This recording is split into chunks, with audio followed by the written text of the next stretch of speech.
আসসালামু আলাইকুম ভিউয়ার্স, কেমন আছেন সবাই? আশা করছি আল্লাহর রহমতে সবাই ভালো আছেন। আমি কেমন আছি পরে বলছি। তো আজকে একেবারে অল্প সময়ের ভিতর কিভাবে গরুর মাংস সুস্বাদু করে রান্না করা যায় সেই রেসিপিটাই আপনাদের সাথে শেয়ার করছি। আশা করছি শেষ পর্যন্ত আমার সাথেই থাকবেন। তো এখানে আমি পরিমাণ মতো গরুর মাংস নিয়েছি। এখানে 1.5 কেজির মতো গরুর মাংস হবে।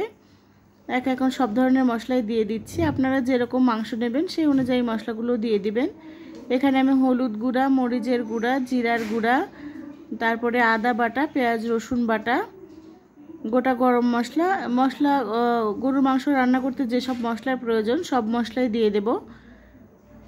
এইভাবে রান্না করলে দ্রুত রান্না করা হয় আর তরকারিটাও হয় অনেক টেস্টি। এই কারণে যখন আমার তাড়াহুড়া হয় তখন আমি এইভাবেই রান্না করি। আমার হাজবেন্ড হঠাৎ করেই গরুর মাংস নিয়ে এসেছে, এনেই তো বাচ্চারা দেখে ফেলেছে, যেহেতু বাচ্চা ছোট আছে আমার, তো তারা খেতে চাচ্ছিল। এই কারণে আমি তাড়াহুড়া করে রান্না করছিলাম। আর আমার যখন তাড়াহুড়া হয় তখন আমি এরকম করেই রান্না করি। অল্প সময়ের ভেতরে এভাবে রান্না করলে গরুর মাংসটা খেতেও অনেক টেস্টি হয়, আবার সময়ও অনেক কম লাগে।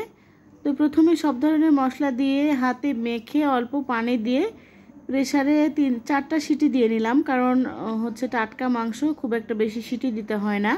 তো 4টা সিটি দিয়ে নিয়েছি। এখানে দেখেন মাংসের কালারটা কত সুন্দর হয়েছে মাশাআল্লাহ। তো এবার যেটা করব এবার তেলানি দিয়ে দেব। তো প্রথমে আমি এখানে 2-3টা পেঁয়াজ ভালোভাবে ভেজে কিছুটা বেরেস্তা তুলে নেব, আর কিছুটা বেরেস্তার ভেতরেই আমি ঢেলে দেব সেই রান্না করা মাংসগুলো।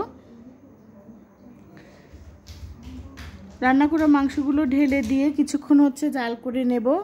তারপরে আমার রেডি হয়ে যাবে। এখানে শুধু আর একটা উপকরণই দিতে হবে, সেটা জিরার গুঁড়া। তো আমাদের মাংস রান্না করে খাওয়াও হয়ে গেছে, ছবি তুলতে মনে ছিল না। মাংসটার কালার কেমন হয়েছে অবশ্যই কমেন্টে জানাবেন।